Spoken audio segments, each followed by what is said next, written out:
أفلا يتدبرون القرآن ولو كان من عند غير الله لوجدوا فيه اختلافا كثيرا.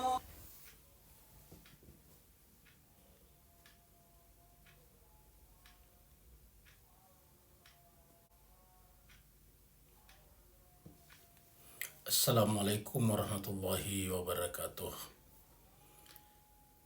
Surat Al-Fatihah ayat 1 dimulai dengan basmalah, yaitu Bismillahirrahmanirrahim. Dengan nama Allah yang Maha Pengasih lagi Maha Penyayang. Jadi dimulai dengan huruf ba, baru kemudian isim Allah, nama Allah, kemudian menyebutkan namanya yaitu Ar-Rahman Ar-Rahim.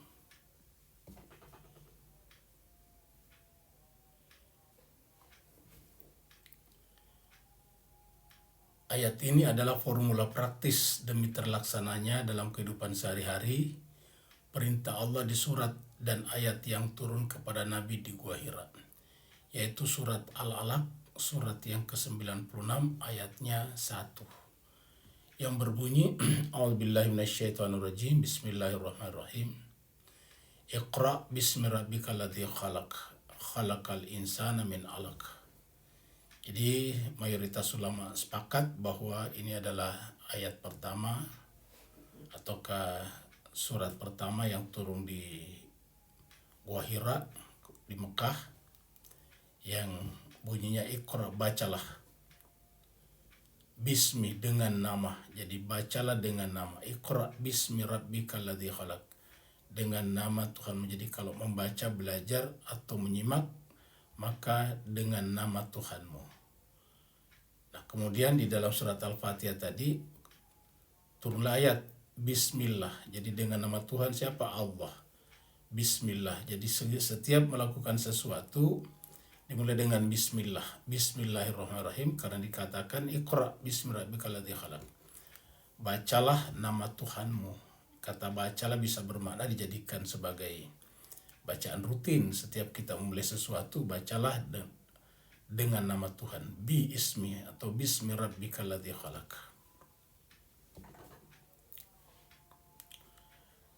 Kemudian siapakah Allah itu? Di ayat ini dikatakan la tudrikuhul absar wa huwa yadrikul absar. Jadi Allah itu adalah yang tidak bisa dijangkau oleh panca indera. Panca indera kita tidak mampu menjangkaunya. Bukan dia tidak bisa dijangkau, tapi panca indera tidak mampu menjangkaunya. La tudrikul absar, penglihatan tidak mampu menjangkaunya. Tetapi wa huwa yudrikul absar, tetapi dia sendiri menjangkau al-absar, panca indera kita, penglihatan kita. Wa huwal latiful khabir, karena dia adalah maha halus. Maha halus dalam pengertian dia berada bersama dengan apapun juga, dengan semua entitas. Al-khabir, dan pengetahuannya itu bersifat informatif. Di ayat lain dikatakan zalikumullahu rabbukum, itulah Allah Tuhan kalian. Siapakah Allah Tuhan kalian? Yaitu Tuhan yang la ilaha illahu, tidak ada ilah selain dia. Jadi tunggal, la ilaha illallah atau la ilaha illahu, tidak ada ilah selain dia. Khaliqu kulli syai', menciptakan segala sesuatu, artinya apapun yang bisa kita bayangkan, yang kita temukan, itu pasti dia khaliknya. Karena kata kulli syai' menunjukkan segala sesuatu. Karena dia adalah khaliqu kulli syai', dia khalik segala sesuatu, termasuk kita dan seluruh bagian-bagian kehidupan kita, secara garis besar jasmani dan rohani kita, maka Allah katakan fa'buduhu, maka sembahlah dia. Wa huwa ala kulli syai'in qadir, karena dia itu adalah ala kulli syai'in qadir, berkuasa terhadap segala sesuatu. Jadi wakil artinya menjadi wakil, menjadi tempat bergantung segala sesuatu. Jadi segala sesuatu dia bereksistensi, dia berada, dia menjadi seperti kualifikasi yang melekat pada dirinya karena dia. Wa huwa ala kulli syai'in wakil.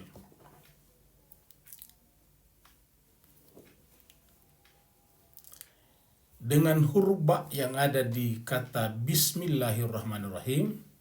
Ba artinya secara harfiah adalah dengan, di permulaan sebagai kata sambung, bisa dipastikan bahwa Bismillahirrahmanirrahim adalah anak kalimat. Jadi permulaan kalimat ini atau basmalah dengan kata ba menunjukkan dia bukan kalimat, tapi bukan kalimat utama, tapi adalah merupakan anak kalimat. Terkadang orang menyebutnya dengan syibhul jumlah. Pertanyaannya, mana induk kalimatnya? Kalau ini adalah anak kalimat, karena cuma Bismillahirrahmanirrahim, mana anak kalimatnya? Jawabannya, semua amal perbuatan manusia yang sejalan dengan ridho Allah adalah induk kalimatnya. Maka kita bisa mengatakan, saya memakai baju dengan menyebut nama Allah yang Maha Pengasih, Maha Penyayang. Atau saya menaiki kendaraan dengan menyebut nama Allah yang Maha Pengasih, Maha Penyayang. Dan seterusnya, artinya semua perbuatan kita, selama perbuatan itu diridai Allah. Kalau perbuatan yang salah, perbuatan yang maksiat kepada Allah, tentu tidak tepat menyebut kata ini. Maka semua perbuatan kita, perbuatan manusia yang terkait dengan ridhonya, maka harusnya mengucapkan kata ini. Karena dengan mengucapkan kata ini, barulah nanti sempurna kalimatnya. Saya membaca buku dengan nama Allah. Jadi kalimat utamanya saya membaca buku dengan menyebut nama Allah adalah anak kalimatnya. Walikulli ummatin ja'alna mansakan. Dan pada setiap umat kami jadikan mansakan, manasik, ritual. Untuk apa? Liyadhkurusmallahi. Jadi disebutkan manasik itu adalah agar mereka menyebut nama Allah. Liyadhkurusmallah. Jadi semua ritual, semua ibadah, semua manasik harusnya menyebut nama Allah di awalnya. Liyadhkurusmallahi ala ma razaqahum min bahimatil anam. Karena dialah yang menyebabkan kita bisa hidup. Kita hidup ini bergantung kepada rezeki yang berasal dari Dia. Mulai daripada tempat kita berada, bumi, langit tempat kita bernaung, matahari yang mancar setiap hari, dan seterusnya. Semuanya itu adalah rezeki daripada Dia. Dan karenanya kita harus menyebut namanya. Dan dengan menyebut namanya itu, maka kita bisa naik lebih tinggi dari sekedar hewan ternak. Makanya di tempat lain dikatakan, siapa yang tidak melakukan amalan seperti ini, maka ulaika kal an'am bal hum adall. Mereka seperti hewan ternak, bakal lebih sesat lagi. Jadi ala ma razaqahum min bahimatil an'am. Ini kaitannya dengan kurban. Kita berkurban untuk menyadari bahwa kita lebih mulia daripada hewan kurban, sehingga kita harus mengeluarkan sifat-sifat hewani kita. Fa ilahukum ilahun wahidun. Nah, setelah kita mengeluarkan sifat-sifat hewani, maka tersisa satu dalam diri kita, yaitu Allah. Fa ilahukum ilahun wahidun. Maka ilah kalian adalah ilah yang satu. Dan karena Dia satu, falahu aslimu. Kepada Dia yang satu ilah berserah diri. Wa basyiril mukhbitin. Dan berikanlah kabar gembira kepada al-mukhbitin, orang-orang yang tunduk, patuh kepada Tuhannya. Nah, dengan huruf ba ini manusia menjadi transenden, menjadi pengikat atau penghubung yang menyatukan antara manusia beserta seluruh amal perbuatannya dan Tuhannya. Sehingga huruf ba dengan begitu membuat manusia menjadi transenden, beyond, melampaui alam dunianya, seraya menyeruak naik ke alam malakut, terus ke alam jabarut, hingga ke alam lahut, untuk bersua dengan Rabb-Nya, liqa dengan Tuhannya. Seperti ayat mengatakan, ya ayyuhalladzina amanu taqullaha wabtaghu ilaihil wasilah. Wahai orang-orang beriman, bertakwalah kepada Allah dan carilah ilaihi, untuk sampai kepada Allah, untuk mi'raj kepadanya, untuk menyatu dengannya, harus menggunakan al-wasilah. Jadi penggunaan kata ismullah di situ adalah wasilah, bi ismillah. Jadi dengan menggunakan wasilah nama Allah, Bismillah, maka kemudian kita bisa sampai kepada Allah. Karena Allah mengatakan bertakwalah kepada Allah, tetapi untuk sampai kepada Allah harus cari al-wasilah untuk sampai kepadanya. Wabtagu ilaihil wasilah wajahidu fi sabilihi, dan berjihadlah, bersungguh-sungguhlah di jalannya bersama dengan wasilah tersebut. La'allakum tuflihun, mudah-mudahan dengan begitu kalian bisa menang, beruntung, bahagia, dan sebagainya. Perhatikan frase dengan menyebut nama Allah. Jadi dengan menyebut nama Allah, Bismillah atau Bismillah. Ya, renungkan, kenapa mesti ada kata nama di sana? Ya, Bi-ismi atau Iqra bismi. Bismi itu adalah Bi-ismi. Kenapa mesti ada kata nama dia di antara dengan dan Allah? Ya. Kenapa bukan billah misalnya, dengan Allah? Seperti dalam kata la haula wala quwata illa billah. Ya. Tapi di situ tidak billah, tapi bismillah. Jawabannya mungkin adalah karena seluruh realitas, baik realitas yang nyata syahadah ataupun yang tak terjangkau panca indera gaib, termasuk perbuatan manusia, adalah jelmaan, manifestasi, tajalli dari namanya. Dan hebatnya, seluruh realitas yang merupakan jelmaan namanya itu hanya bisa ditampung oleh jiwa manusia, seperti yang tertera dalam surat Al-Ahzab, surat yang ke-33 ayat 72. Walillahil asma'ul husna, dan kepunyaan Allah lah, ataukah Allah memiliki al-asma'ul husna. Jadi al-asma bentuk jamak daripada ismun ataukah isim tadi. Nah, Allah itu mempunyai al-asma'ul husna, nama-nama yang indah. Allah mengatakan fada'uhu biha. Nah, banyak di sini. Maka berdoalah, beribadalah, ya, berserulah, datanglah kepadanya biha, dengan nama tersebut. Biha hanya ke sini, nama Allah. Wadharul ladina yulhiduna fi asma'ihi, dan tinggalkanlah orang-orang yang yulhiduna, lalai, mengingkari nama-nama tersebut. Sayujzauna ma kanu ya'malun, Allah akan membalas apa yang mereka kerjakan, yaitu orang-orang yang tidak menyeru Allah melalui nama-namanya tersebut.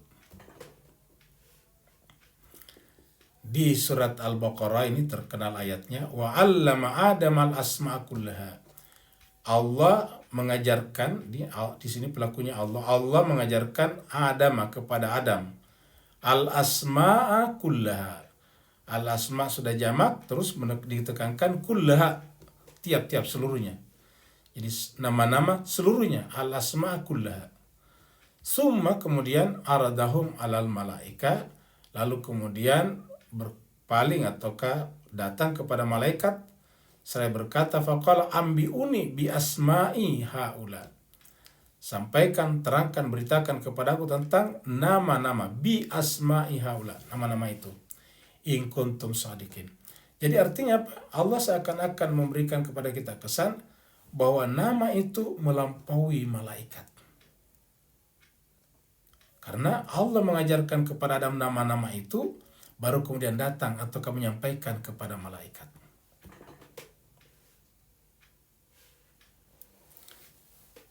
Yang muncul di masyarakat kita adalah diskusi, apakah Bismillah ini hanya merupakan bagian dari surat Al-Fatihah dan bukan bagian dari surat-surat lainnya.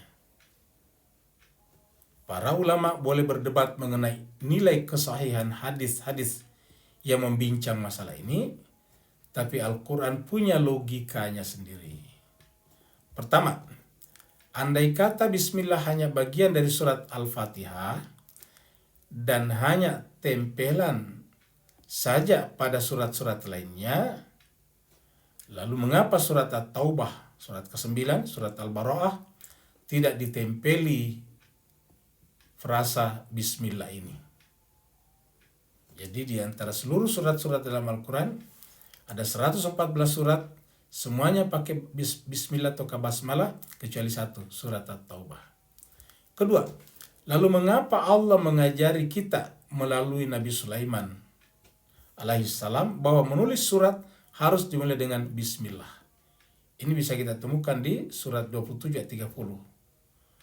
Bukankah sangat naif apabila Allah mengajari kita melakukan seperti itu, sementara dia sendiri tidak melakukannya ketika menyampaikan suratnya kepada kita manusia? Karena setiap tadi bagian daripada Al-Quran disebut dengan surat. Surat Al-Fatihah, surat Al-Baqarah, surat Al-Imran. Dan inilah surat Nabi Sulaiman. Innahu min Sulaimana wa innahu bismillahirrahmanirrahim. Sungguhnya kata Ratu Balkis, surat ini adalah datang dari Nabi Sulaiman. Wa innahu, dan sungguhnya surat itu dimulai dengan bismillahirrahmanirrahim. Dengan nama Allah yang Maha Pengasih, Maha Penyayang.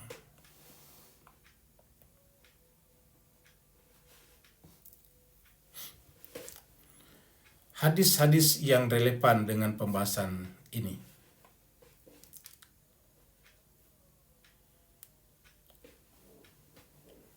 Suatu hari Nabi bersama dengan sahabat-sahabatnya, lalu kemudian tertidur sejenak, lalu kemudian bangun mengangkat kepalanya sambil tersenyum. Lalu sahabat bertanya, "Ya Rasulullah, ada apa sehingga kau tersenyum?" Lalu beliau menjawab bahwa baru saya turun kepadanya satu surat, yaitu qala nazalat alayya anifan suratun. Tadi atau barusan turun kepada saya satu surat. Dan ketika membaca surat itu, dia membaca dimulai dengan bismillah. Bismillahirrahmanirrahim. Inna a'tainakal kautsar fasalli li rabbika wanhar inna syani'aka huwal abtar. Jadi Nabi sendiri membaca surat tadi dimulai dengan bismillah, dan tentu Nabi mengucapkan basmalahnya dengan suara keras karena didengar oleh sahabat-sahabat yang ada di sekitarnya. Hadis ini juga menjelaskan bahwa Nabi berkata di sini, "Lau anna ahadakum iza ata ahlahu," seandainya atau apabila salah seorang dari kalian ata ahlahu, mendatangi atau mencampuri keluarganya, istrinya, qala, maka dia berkata atau berdoa dengan bismillahi Allahumma jannibna syaitana wa jannibus syaitana, dan seterusnya. Jadi dimulai dengan bismillah juga di sini. Jadi baca doa pun Nabi memulai bismillah. Ini diriwayatkan oleh sahabat, dalam hal ini adalah Ibnu Abbas, berarti kan terdengar. Jadi sahabat-sahabat di sekitarnya mendengar bahwa Nabi membaca doa pun dimulai dengan bismillah. Dan ini adalah hadis Imam Bukhari. Nah, jadi inilah pentingnya basmalah dalam kehidupan kita, terutama sebagai seorang muslim. Amalan praktis yang kita ambil dari ayat ini, Al-Fatihah ayat 1 ini, yaitu mulailah segala sesuatunya dengan membaca bismillah, yaitu bismillahirrahmanirrahim. Bayangkan kalau Anda misalnya mengenakan tiap kancing baju Anda dengan membaca bismillah. Berapa banyak bismillah yang Anda baca pada tiap amal perbuatan Anda tersebut. Itulah yang dimaksud dengan bertawassul, berwasilah dengan bismillahirrahmanirrahim. Karena dengan selalu berwasilah, bersambung kepada Allah dengan bismillahirrahmanirrahim, berarti kita selalu dalam kondisi tak terpisahkan dengannya, dan di situ kita juga berwasilah dengan namanya, karena di situ selalu terselip kata ismun, bismillahirrahmanirrahim. Semoga bermanfaat. Wassalamualaikum warahmatullahi wabarakatuh.